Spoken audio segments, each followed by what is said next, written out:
In this video, I'm going to show you some great places to buy unique goods in the old city of Jerusalem, shops that you will never just come across if you don't know about them beforehand.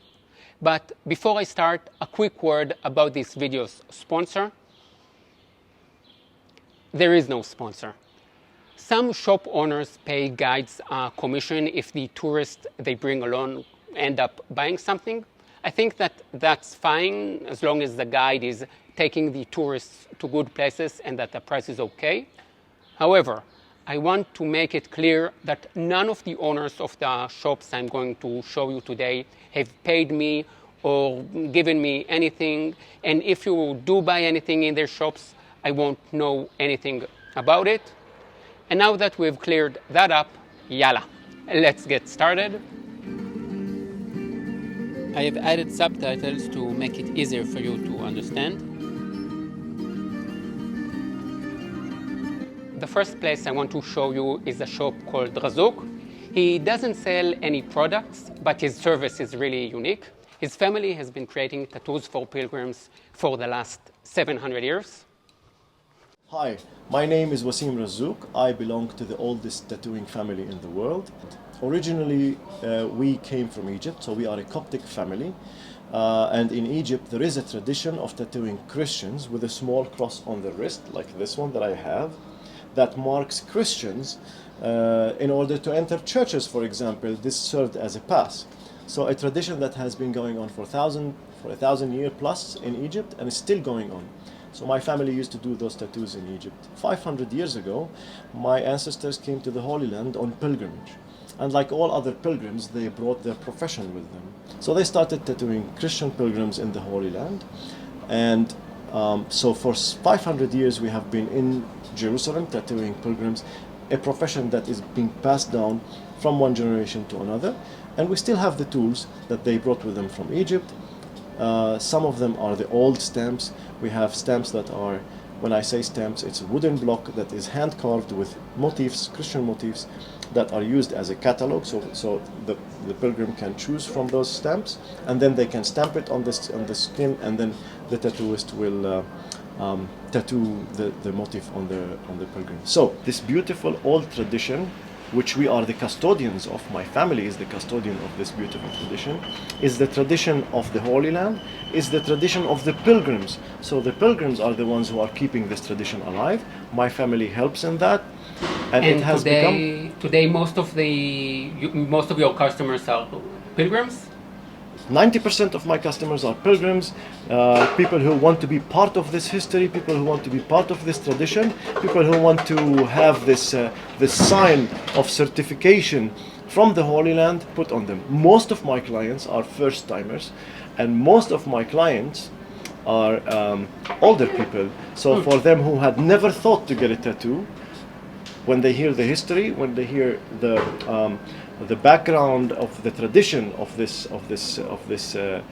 profession, of this beautiful thing of getting a tattoo on their body, they quickly want to get a tattoo. I have tattooed grandfathers, grandmothers, mothers who, when I am tattooing them, they say, I can't believe myself I'm doing this. I've always told my children, my grandchildren not to get this, and this is, but then it is not a tattoo. This is a certificate of pilgrimage. That's what we do. I am the 27th generation. My two sons are the 28th generation, and we are continuing this tradition, and you are welcome to come to my shop, and we love you. As pilgrims, we are here to support you. And people that want to get a tattoo, how should they contact you in advance or just come here? To set an appointment with us, you have to go either to our website, razzouqtattoo.com, or our Instagram or our Facebook. Send us a message. We are quick to reply.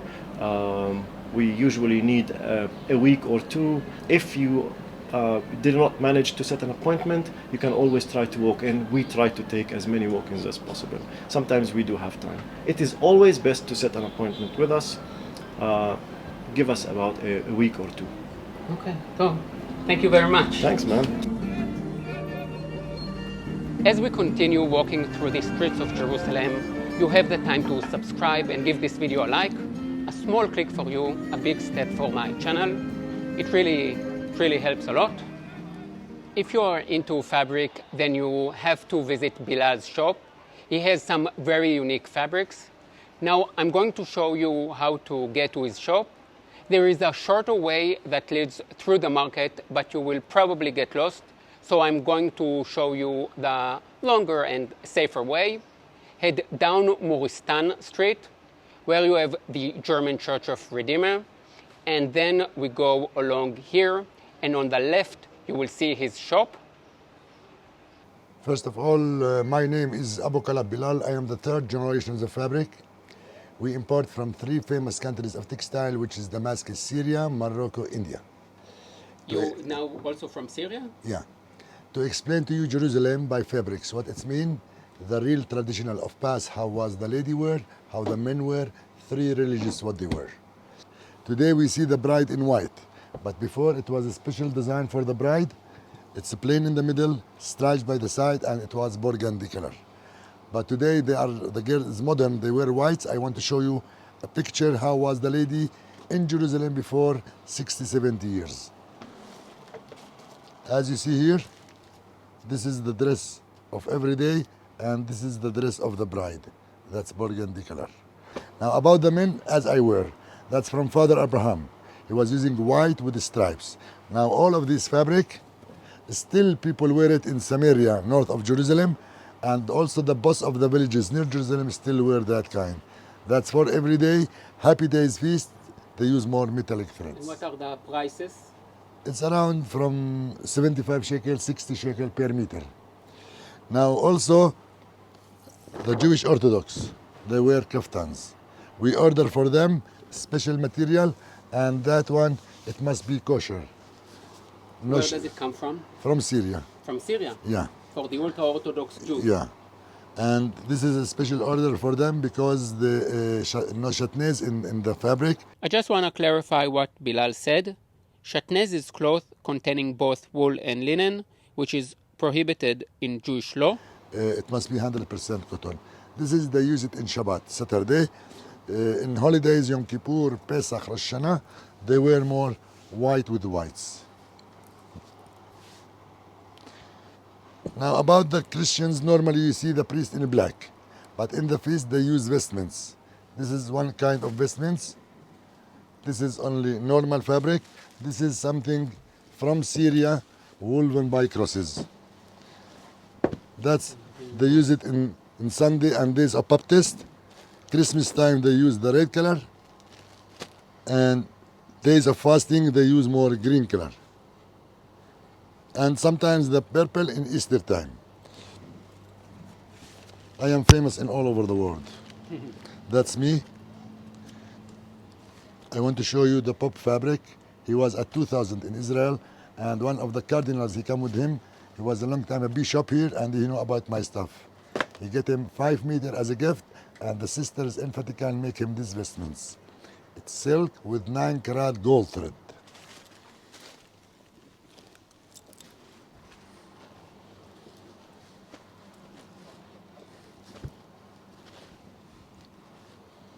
This is not 75 shekels for a meter. No, but this is, we accept a credit card here. How much is this for a meter? خلاص, Then, okay. we'll give you a discount at the end.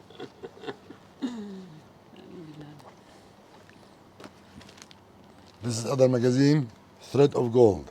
One of them is 9 karat. We'll show you now art fabric from Palmyra, Tadmor. That's in Syria. They do an art fabric.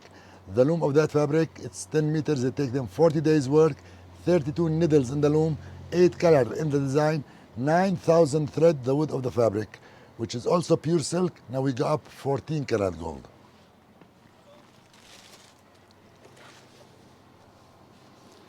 This is called mosaico design. Beautiful. I don't know if you hear about Salah ad-Din. Salah ad-Din leader has a war with the Crusader. This is the design of Salah ad-Din. He came with a horse in Jerusalem. Now what they do in Syria from this fabric, they do ready-made things as evening shawls for ladies from gold. And also They do for the men special ties for the men from gold. Also it come different colors. Syria we finished. About Morocco, they do handloom work. It's more decoration for the house. I show you one of them. We'll show you from Fez. Fez is a city in Morocco. They do art things. That's runner in the middle of the table. It's called Tree of the Life with Love Bird. Very nice. Also it come other colors and other designs. And they How do, much does this cost? it's 500 shekel. Also they do cushion cover. Beautiful. Also in different colors. Now about India, they wear saris, and you know what saris mean. Maybe you don't know. The bride, she wear a red color there. Now north of India is Kashmir. There they do special scarves, shawls, pashminas in different designs. Each design we have it 10 colors more. They do special carpet for the wall. This is the most special things which I show you. I hope the people enjoyed with that. Thank you very much. Most welcome.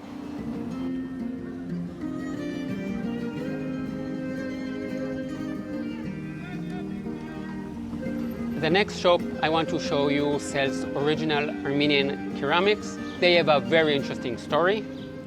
I'll tell you about how Armenian pottery started in Jerusalem. Now we go back to 1919.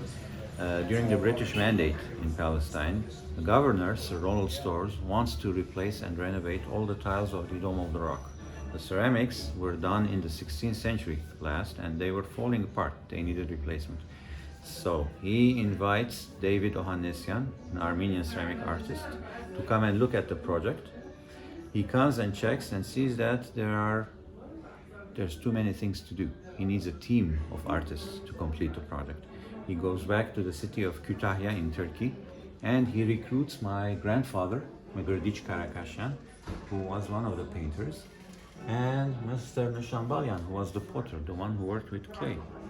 Along with some other people, they leave Kütahya, Turkey. During the Armenian genocide, they come to Jerusalem, set up a kiln, and they started making the sample tiles. Now, the tiles came out very nice. The British loved them. The Waqf, the local Muslims, they said, we don't like the idea of Armenian Christians doing work on one of the holiest sites of Islam. They kind of canceled the project, but the three artists, they stay in Jerusalem and open the first Armenian pottery workshop in 1920. The Jordanians commissioned my father to do all the street signs of the old city in Arabic and English. 67, Mr. Teddy Kollek, the famous Teddy Kollek, comes and says, I like these signs, but something is missing. Let's add the Hebrew. So he commissions my father to actually write the additional Hebrew on top. That's why you see this line here. This line separates the Jordanian period from the Israeli period. So now I am the third generation continuing this art in my shop and studio. I'll take you inside and I'll show you how the work is done. And my daughter will be the fourth generation, I hope. This is how the work starts. We use stencils. A stencil is a piece of paper on which the design is drawn, first of all, with pencil, and then pinholes are made. I'll show you why the pinholes. We lay the stencil on this bowl, and this is charcoal, which I grind by hand. When I pass the charcoal over the stencil, it goes through the holes and leaves the design on the bowl. Oh, very nice. Now we start to paint the outline in black with a very fine brush. Then the colors are filled in. Then I glaze it and I fire it in my kiln. This is how my grandfather did it. This is how we do it, continuing. Now all the colors here I mix myself according to formulas that were handed down. And one of the most famous colors is the cobalt blue. This purple is cobalt oxide. After firing, changes into the famous Armenian cobalt blue. As we head to the next shop, I just want to say that these shops, as you have seen, cater more for individuals and private tours. If you are looking around Jerusalem with a group of 30 or 40 people, most likely the guide will not show you these places as you can't fit 30 people in a small shop. Most large groups visit shops that are able to accommodate 40 people at once. So if you do come with a group, get my app. I will be saying a bit more about that at the end. Now let's go to Elia PhotoShop. Hi, my name is Kevork Kahvejan. I'm an Armenian. What you see here is a shop that belonged to my father. We have a collection of more than 3,500 pictures. Part of it was done by my father, 1924 and that. And part of it, my collection of other photographers from 1860 up to date. In these pictures, you see the everyday life, not only in Jerusalem, the whole country, from north to south nearly. My father came to this country in 1920. He was a survivor of the Armenian genocide. At the age of 5, he lost nearly 150 of his family members. Turkey massacred 1.5 million Armenians. Unfortunately, until today, they deny it. So after the genocide, the American missionaries collected around 100,000 Armenian orphans, took them out of Turkey and dispersed them all around the Middle East. My father was in the group that they brought to Nazareth. The orphanage was in Nazareth. You can say it's fake. One of his teachers in the orphanage, an Armenian, was a photographer. So my father, at the age of 14, was holding a camera. That's how he started the photography. At the age of 16, they said, you're grown up, you have to leave the orphanage. So he comes to Jerusalem from Nazareth and starts working as a photographer. He was doing so well that until 1948, he had 3 photography shops on Jaffa Road. To make it short, in 1987, my wife and I, we are cleaning the attic and find these boxes of negatives. So I asked my father, what's this? He said, oh, negatives, we don't need it, put it aside.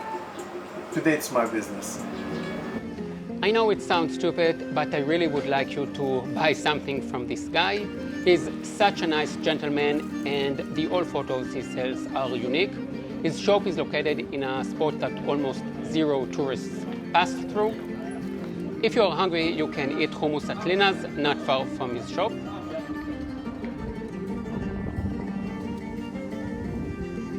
I'm showing you the special shops, but you can, of course, pop into regular shops. I love the range of t-shirts, pro-Israel, anti-Israel, Israeli army t-shirts next to free Palestine t-shirts. No matter what your agenda is, you will be able to find a t-shirt that matches it, all in the same place. The next place I want to show you is very special. Now we are going to visit Sergio. Okay, so here is Sergio. Hello, my friend. Shalom. Shalom, shalom. Shalom, shalom. So what do you have here? What is the story of the place? Oh, this is a very important story and history. We actually sell jewelry with stones from excavations on the Temple Mount combined with gold and diamonds. So 23 years ago, there were illegal excavations on the Temple Mount by the Muslims. 400 truckloads were taken from there, and we bought all the dirt from these excavations, and we make jewelry. Today there is a sifting project that still sifts all this dirt, and they find many, many things every day. It's actually a very nice place to go, the sifting project, and that's it. I think, in my opinion, this is it's a different kind of jewelry. It's a jewelry with a meaning. It's a historical jewelry. I think each one connects different to the pieces, and it's the only place that you can find it. It's very nice. You get to wear the Temple Mount. Yes, it's unbelievable. You know, Oren. There are people that they get here. They just touch the stone and they get emotional. They cry. I don't know. They feel different things, and again, it's one of a kind. You can only find it here. And we say like this: next year in Jerusalem, for all of you, B'Shana Abaa B'Yerushalayim. Israel has a surprisingly permissive policy when it comes to selling antiques. The only thing you need to make sure of is that the dealer is authorized.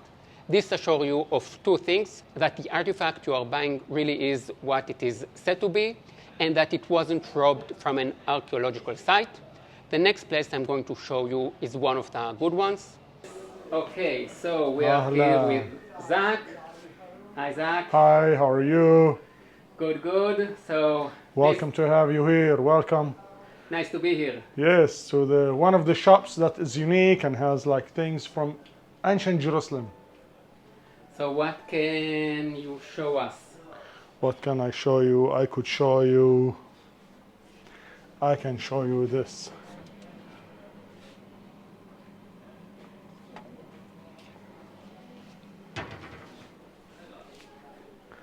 Oil lamp. This is an ancient Herodian oil lamp. This type of oil lamp was made in Jerusalem 2,000 years ago. This is a Second Temple period, early Second Temple period, Jerusalem, so which is year 0 and year 7 up to 70 AD. But what's good about this is these oil lamps, were found all over Israel and at the other side of the river. But these were made in Jerusalem. When we check them, the pottery, the clay is from Jerusalem, and these were made in Jerusalem. And 2,000 years ago, when Jews would come to the temple, they'll buy something like this and take it back home. Okay, And I have coins from Jesus' time. Can we see some coins? This is the smallest coin was used in the first century. And how much it costs today? 25 American in this condition. 25 American dollars. I'm authorized to deal with antiquities. In Israel, it's very important to know you have to have a license to deal with antiquities. And every item we sell, we give a paper for it, authenticate it, and Israel Antiquities Authority approval. Okay. Which is like, Israel is one of the only countries that allow to sell antiquities, which is rare and good, and we should, this is a very beautiful oil lamp.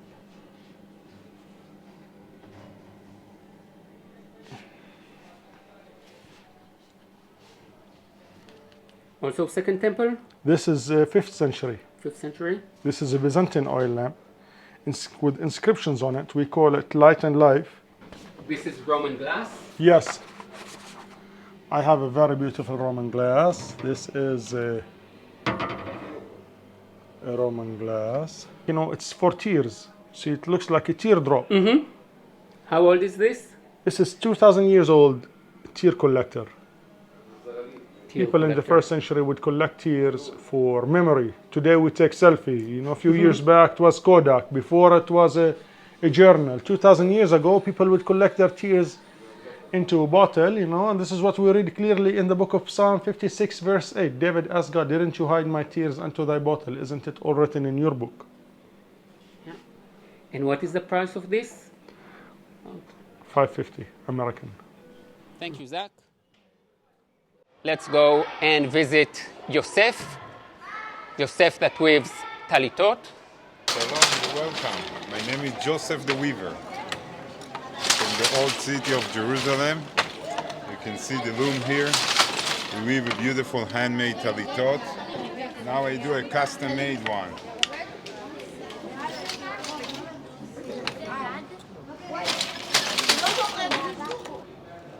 This is actually all technique of weaving the start like 3,000 years ago in Egypt. And people ask me why you still do the weaving. So actually what we're doing is a prayer shal, talit or tzitzit. This is actually tzitzit. And this is a very important commandment we do every day, every morning. We wear tzitzit. And the reason we still do weaving, we're waiting for the temple. So in the three temple, there's going to be a big section of weavers, but no weaver in Israel. So you took it upon yourself. Yep, exactly. So this is my name is Jossef, and Jossef in a dream to be one of the weaver in the temple. Priest I'm not going to be, but maybe one of the weaver. And you can see how we do the technique of the talitot. And I want to show you some of them.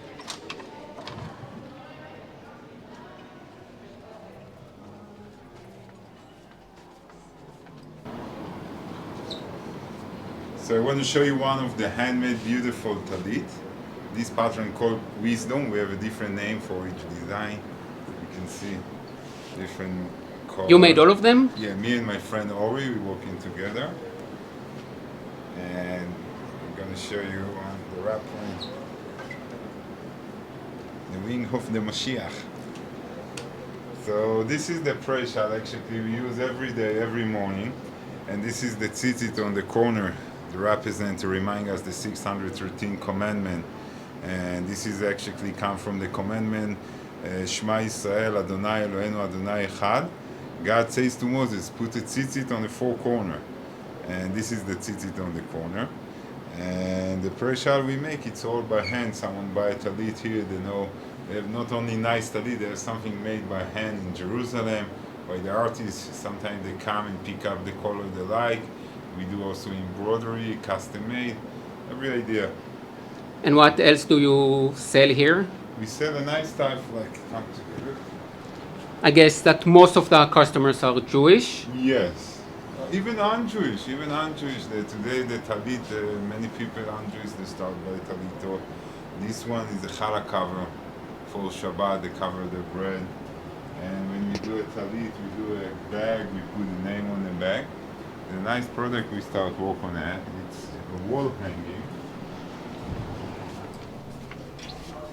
You can see this is all made by hand weaving, and then we do embroidery, custom like the verse, each one can choose. Very the nice. Yeah. What is the price around? The price of the talitot running like 1,400, 2,000, depends the quality the people want and the custom made, the embroidery. And these? This one running like 350 shekel, 280 the smaller size, and this is 180, very small one. You can choose any verse you like, we can put it on. And this is the yarmulke we make. You see, this is style yarmulke. This is running 100 shekel. Very nice. So okay, thank you very much, Jossef. Some of the shop I've shown you I visit regularly, and before making this video I asked other tour guides if they had any special shops that they could recommend. I asked the same question in two tour guides forums and I got some interesting answers. What I found interesting is that no one wrote the name of a shop and the address. It was always the name of the shop and a description. From the car door you take a left and then in front of the synagogue. Take the second right after the police station. From station number 8, continue up and it will be on the left. In the old city, we almost never use the names of streets. If you walk around and ask people how to get to a specific address, most people in the old city will not know how to answer you. I think that I know only maybe 6, 7 street names, so just be aware of that. If you want to know where the places that I've shown you are, you can find it all in my app. Now, I know it's not easy paying for an app. It is even a bit painful. Buying a hummus plate makes you happy, but buying an app, I feel your pain. It's not easy. But you get all my explanations, all the different tours, the Old City Tour, Rampart Tour, City of David Tour, and the Yad Vashem and Mount Herzl Tour. In total, around 80 videos. And there is another tour with all my recommendations, where to eat, where to buy stuff, where you should be aware of. If you are planning on visiting Jerusalem and you can understand my accent, my app will make your time in the city so much better. That's it. I hope that you enjoyed this video. Get my app and I will see you in the next video. Yalla bye.